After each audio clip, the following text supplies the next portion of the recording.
एक तो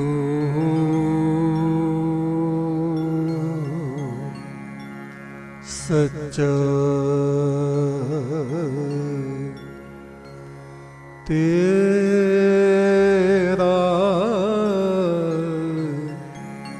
नाम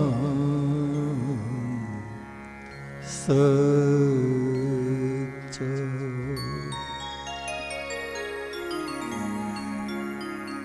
ओम अग्निं वोव्रदन्तं अधवराणां पुरुतमम् अच्छानप्त्रे सहस्वती।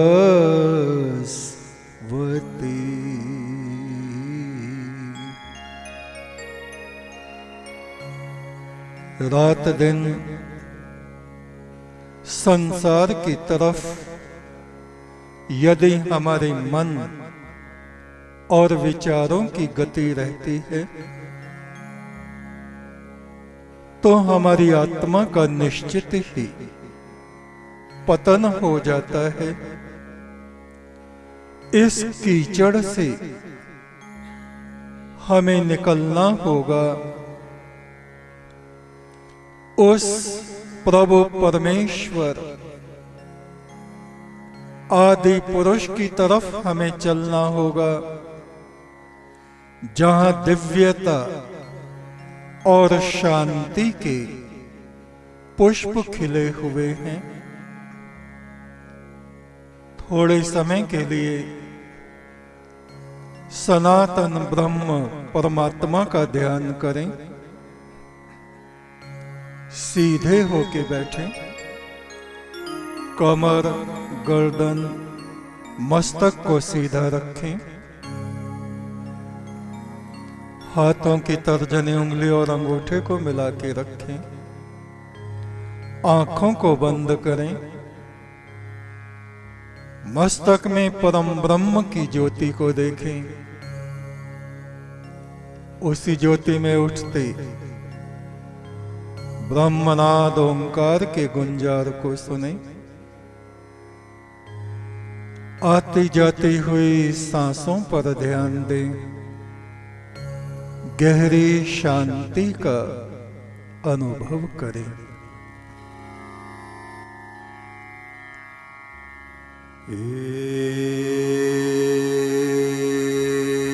एक तो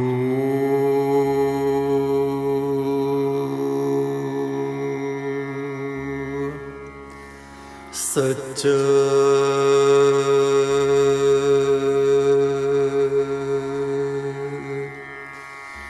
तेरा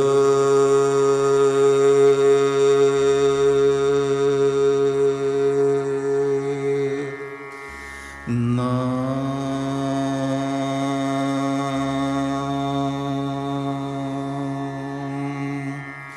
सच्चा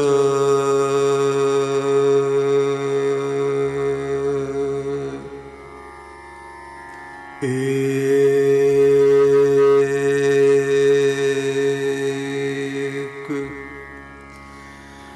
तो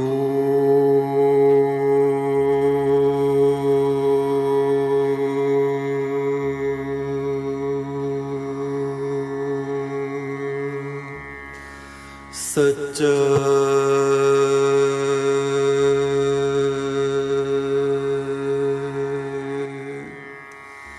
तेरा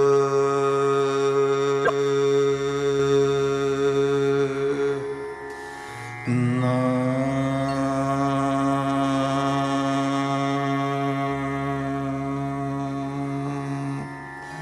सच्चा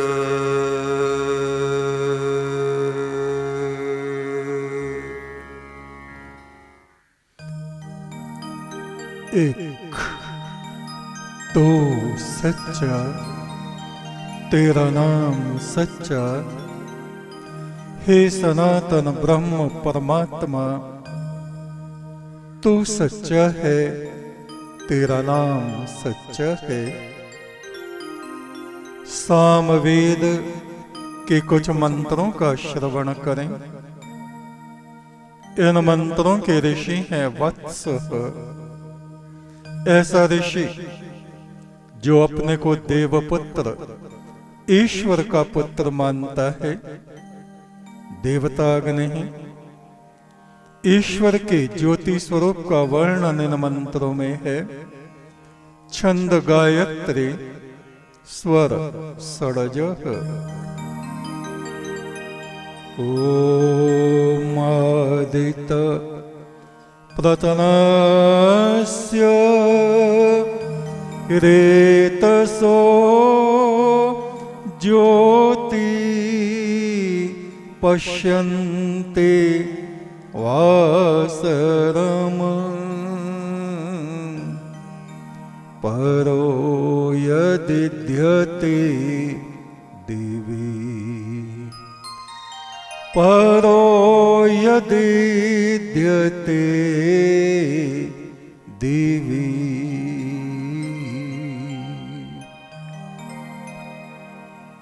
सब तरफ फैली हुई ईश्वर की अमर ज्योति को योगी जन अपने अंतःकरण में देखते हैं।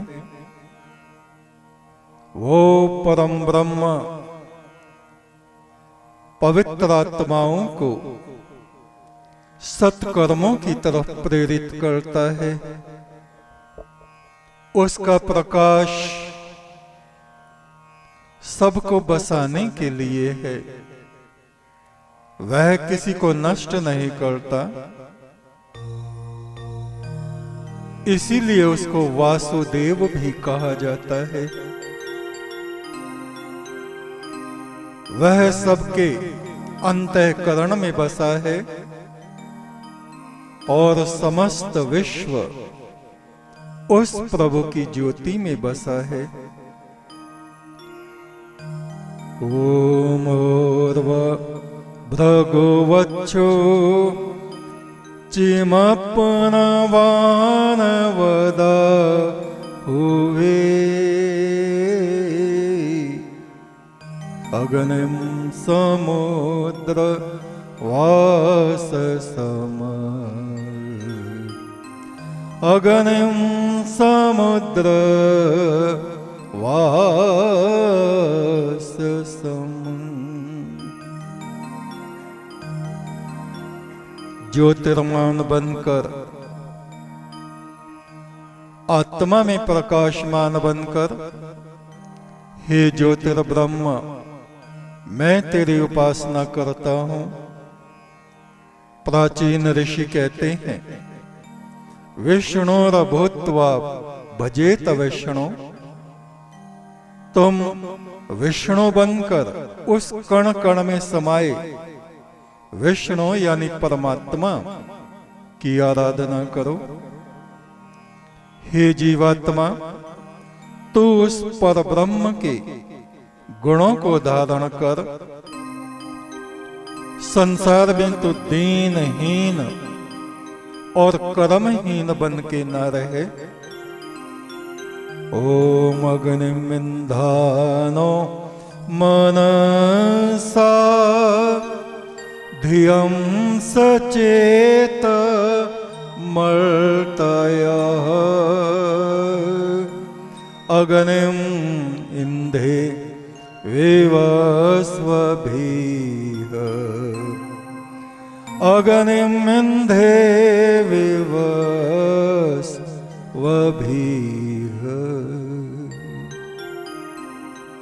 अपने भीतर योग अग्नि को, योग शक्ति को प्रदीप्त करो।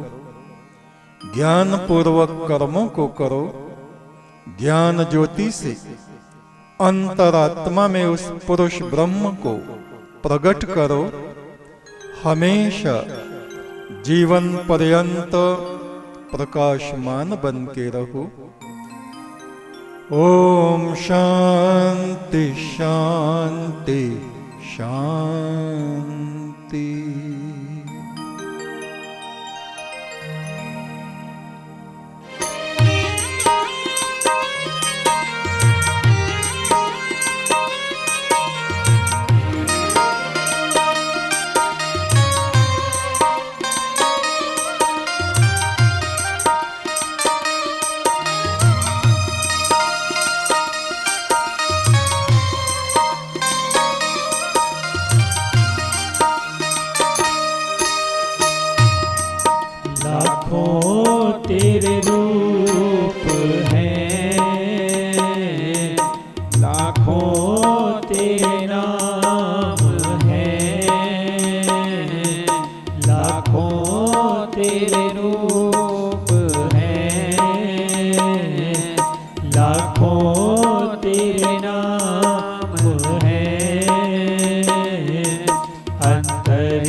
लाखों प्रणाम है।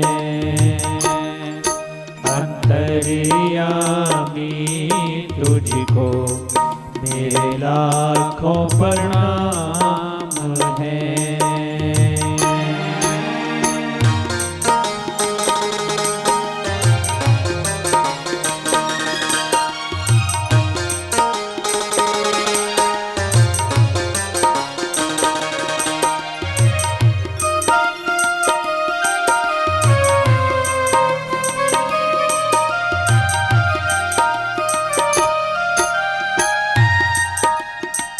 हे आदि पुरुष, हे परम ब्रह्म, तेरे असंख्य रूप हैं, लाखों असंख्य तेरे नाम हैं। हे अंतर्यामी, मेरे अनंत अनंत प्रणाम तो स्वीकार कर। उज्जैन के राजा विक्रमादित्य कुछ सैनिकों के साथ घोड़े पर चढ़े कहीं जाते थे। अचानक उन्होंने घोड़ा रोक दिया, कहा ठहरो, और वे उतर गए। नीचे अन्न के दाने पड़े हुए थे।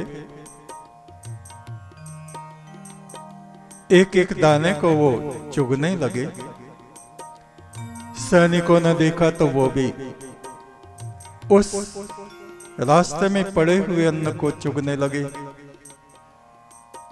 विक्रमादित्य ने कहा, ये हीरे हैं, ईश्वर के द्वारा दी हुई मनुष्यों को ये सबसे बड़ी संपदा, सबसे बड़ी सौगात है। मैं देखता हूं लोग इसीलिए भूखे मर रहे हैं कि वे अन्न का अपमान करते हैं। रास्ते से कोई गुजरा होगा और उसका ये अन्न बिखर गया, या तो उसको पता नहीं चला, या उसने इस अन्न को चुगने की जहमत नहीं की। इस अन्न के ऊपर से हम पैर रख के गुजरें, ये अन्न का अपमान है। उन्होंने वो एक एक दाना चुग चुग के इकट्ठा कर लिया। विक्रमादित्य ने कहा, देखो 7-8 लोगों का भोजन इस अन्न से पक जाएगा। आगे जाकर के आज हम इसी अन्न का भोजन करेंगे। अन्न का कभी अपमान ना करो।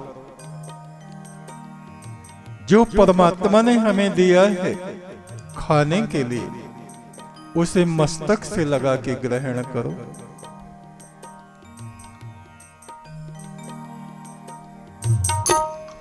प्रभु के रास्ते में सदा सहनशीलता होनी चाहिए। प्रभु के रास्ते में सदा सहनशीलता होनी चाहिए। सब्र होना चाहिए, शालीनता भी चाहिए। सब्र होना चाहिए, शालीनता भी चाहिए।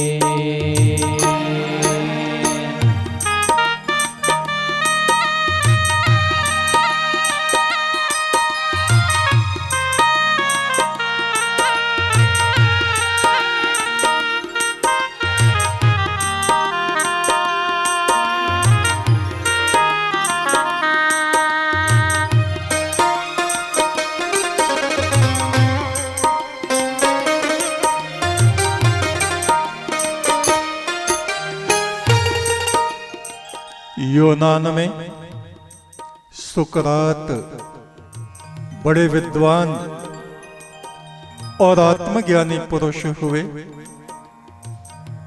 रास्ता चलते जहां वे खड़े हो जाते, लोग उनको आके घेर लेते, उनकी बातें सुनते और अपने को धन्य समझते।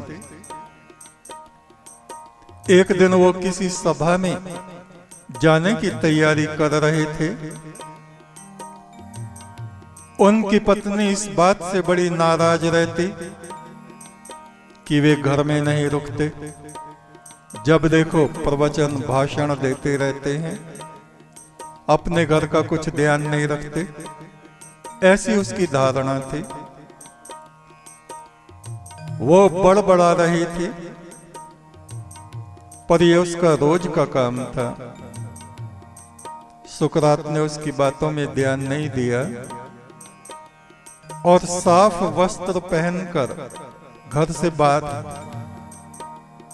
घर से बाहर निकलने को तैयार हुए। क्रोध में एक बाल्टी में गंदा पानी और कीचड़ भरा रखा था। सुकरात की पत्नी ने उठा के उनके स्वच्छ वस्त्रों पर वो कीचड़ उलट दिया।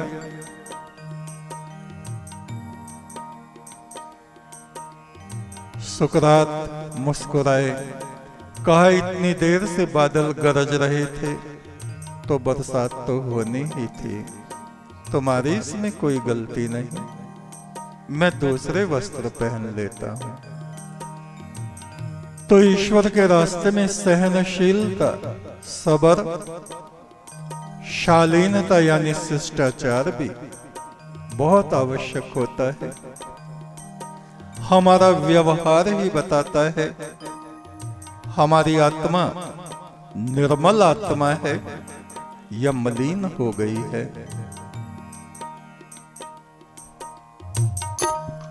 सांसों के सच्चे मोती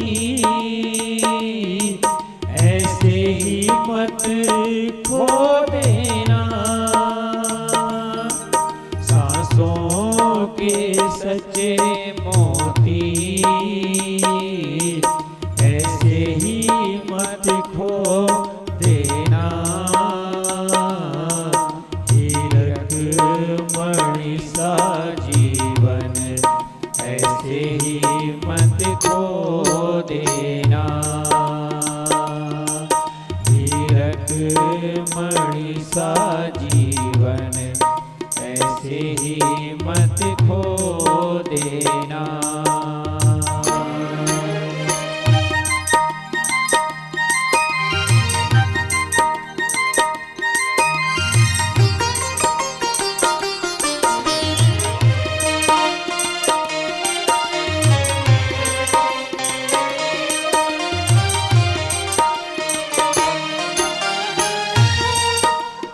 एक किसान का खेत नदी के किनारे था। मक्का उसने बोई थी और मचान उस खेत में बनाया हुआ था। रात दिन वो भगवान से प्रार्थना करता, हे प्रभु, मुझे भी हीरे मोती धन संपदा कुछ दे दे। मेरे दिन बड़े दुख में और गरीबी में गुजर रहे हैं। एक दिन सपने में उसने भगवान विष्णु को देखा। वो कह रहे थे, हीरे रतन तो तुझको दे देंगे, पर वो तेरे भाग्य में है नहीं। और सपना टूट गया। किसान सोचने लगा, ये क्या बात। विष्णु जी ने कहा, हीरे तुझको दे भी देंगे और तेरे भाग्य में नहीं, ये तो विपरीत बातें हैं। शाम के समय वो खेत में जा रहा था। अंधेरा हो चुका था। एक बड़ा सा थैला रास्ते में पड़ा था। उसने उसे उठा लिया देखा उसमें चमकीले से पत्थर भरे। सोचा चलो ठीक है, कौवे उड़ाने के काम में आएंगे पत्थर। ले गया और उन्हें नदी की तरफ को फेंकता। मचान पे बैठा बैठा पानी में डुबक डुबक होती और उसे बड़ा अच्छा लगता। अंतिम पत्थर उसके हाथ में था। उधर से एक साधु गुजर रहा था। कहा, अरे इन हीरों को पानी में फेंक रहा है। बोले, हीरे? हाँ। तुझे पहचान नहीं तो क्या करेगा? ये जो आखिरी पत्थर तेरे हाथ में है, ये हीरा है। कम से कम एक हीरे को तो रोक ले। तूने तो इतने हीरों का नाश कर दिया। ऐसा ही हमारे जीवन में होता है। हमारी वास्तविक संपदा होती है हमारा ज्ञान, हमारा आचरण, हमारा उच्च व्यवहार, जो हमें देवत्व प्रदान करता है और उस पर हम कतई ध्यान नहीं देते।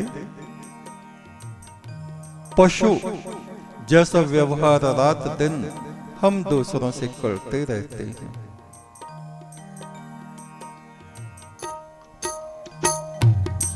हर एक इंसान में तुम देव दर्शन करो। हर एक इंसान में तुम देव दर्शन करो। कुछ ना कुछ भेंट अपनी उनके आगे धरो। कुछ ना कुछ भेंट अपनी उनके आगे धरो।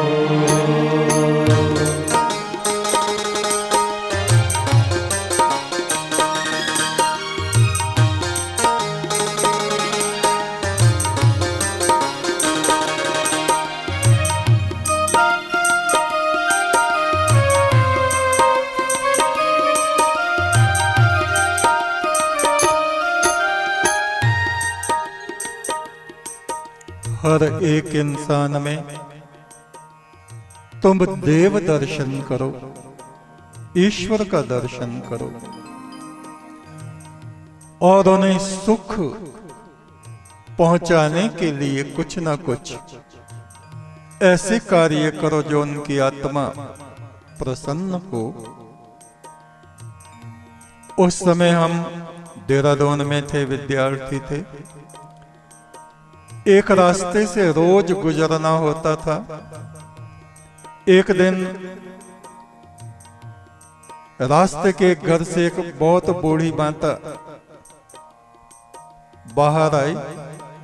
उसने हमें रोका। सुनो बेटा। हमने कहा, बताइए माता जी क्या बात है। उन्होंने झुक करके पृथ्वी पर बहुत नीचे तक झुक के प्रणाम किया। कहा, तुम महान सन्यासी हो। मैंने कहा, नहीं माता जी, मैं तो विद्यार्थी हूं, मैं सन्यासी वगैरह नहीं हूं। बोले, नहीं, मैंने अपने बाल धूप में सफेद नहीं किए बेटा। मेरे पास ये कुछ भेंट है। एक कागज की पुड़िया में उन्होंने कुछ खरीज रखी हुई थी, उन्होंने मेरे हाथ में दी। कहा, ये ले लो, मुझे बड़ी प्रसन्नता होगी, मना मत करना। मैंने कहा, लाओ माता जी। मैंने वो पुड़िया लेके अपने माथे से लगा ली। कहा, बेटा, उस समय तक तो मैं जीवित नहीं रहूंगी, कि तुमको देख पाऊं, लेकिन आज ही मेरे मन में ये बात आई कि मैं तुमको कुछ ना कुछ भेंट दूं। मैं उन माता को नमस्कार करके आगे बढ़ा और पुड़िया में देखा 3 अठन्नी, 1.5 रुपया उसमें था। बात ये नहीं कि 1 अठन्नी या 2 अठन्नी थी, उनकी श्रद्धा, उनका आचरण आज तक मुझे वो घटना याद है। वो कैसी आंखें होती हैं जो दूसरों में ईश्वर के प्रकाश को देख लेती हैं।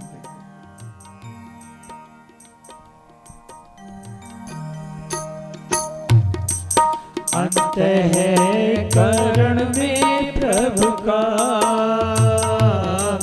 उजियार फैला रहता। अंतःकरण में प्रभु का उजियार फैला रहता। प्रभु उनको नहीं मिलता जिनका हृदय मेला रहता।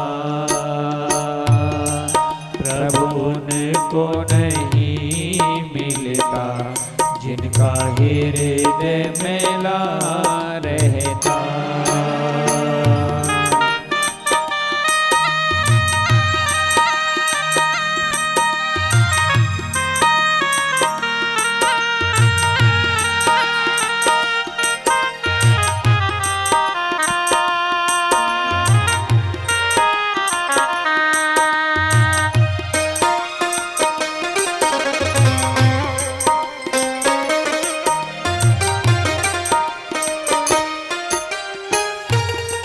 महाराष्ट्र में संत एकनाथ थे। एक बार कांवड़ ला रहे थे, रास्ते में एक गधा आखिरी सांस ले रहा था। प्यास की वजह से मरणासन्न था। उन्होंने अपने कांवड़ का सारा जल उस गधे को पिला दिया। ऐसी करुणा उनके हृदय में थी और वह हमेशा अपने शिष्यों को कहते, अपने अंतःकरण को पवित्र रखो। जिसका अंतःकरण पवित्र होता है वो ही व्यक्ति ईश्वर के निकट होता है और अपने जीवन काल में ही वह ईश्वर का दर्शन कर लेता है। एक शिष्य ने पूछा, प्रभु अंतःकरण होता क्या है? कहा, ये ईश्वर का प्रकाश है जो सभी के भीतर फैला रहता है। कुछ इस प्रकाश को धूमिल कर लेते हैं और कुछ इसे निरंतर चमकदार बनाए रखते हैं। पूर्व प्रारब्ध, पिछले जन्मों में जो हम अच्छे बुरे कर्म करके आए हैं उसका प्रभाव हमारे अंतःकरण पे होता है। जिस वातावरण में हम रह रहे हैं उस वातावरण का प्रभाव हमारे अंतःकरण पे होता है। वर्तमान में जैसे हम कर्म कर रहे हैं, अच्छे या बुरे, हमारा चिंतन, हमारी वाणी, हमारे कार्य जैसे होते हैं, पवित्र या अपवित्र, उनका प्रभाव हमारे अंतःकरण पे पड़ता है। और वंशानुगत जिस परिवार में हम पैदा हुए हैं उस परिवार से हमें कैसे विचार, कैसे संस्कार प्राप्त हुए हैं, इन 4 बातों से हमारा अंतःकरण निर्मित होता है। मन, बुद्धि, चित्त और हमारा व्यक्तित्व जो अपने अंतःकरण को प्रकाशमान रखते हैं वे ईश्वर के निकट रहते हैं। इस अंतःकरण में उस प्रभु का उजाला फैला रहता है। जिनका अंतःकरण मलिन हो जाता है वे ईश्वर से उतना ही दूर हो जाते हैं। अतः अपने मन, अपने विचार, अपने संस्कार को सदा पवित्र बनाए रखो।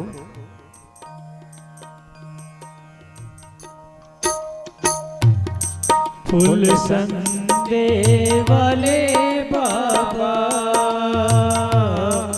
मत कष्ट किसी को दो। फूल संदे वाले बाबा मत कष्ट किसी को दो। पेड़ तक को मत झिझोड़ो जब फल उसके तोड़ो।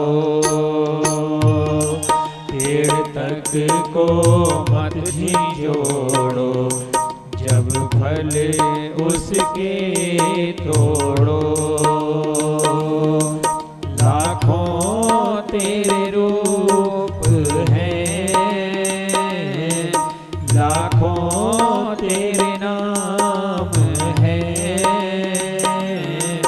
लाखों तेरे रूप हैं, लाखों तेरे नाम हैं। अंतर्यामी तुझको मेरे लाखों प्रणाम हैं। अंतर्यामी तुझको मेरे लाखों प्रणाम हैं। अंतर्यामी तुझको मेरे लाखों प्रणाम हैं। फूल संदेह वाले बाबा मत कष्ट किसी को दो।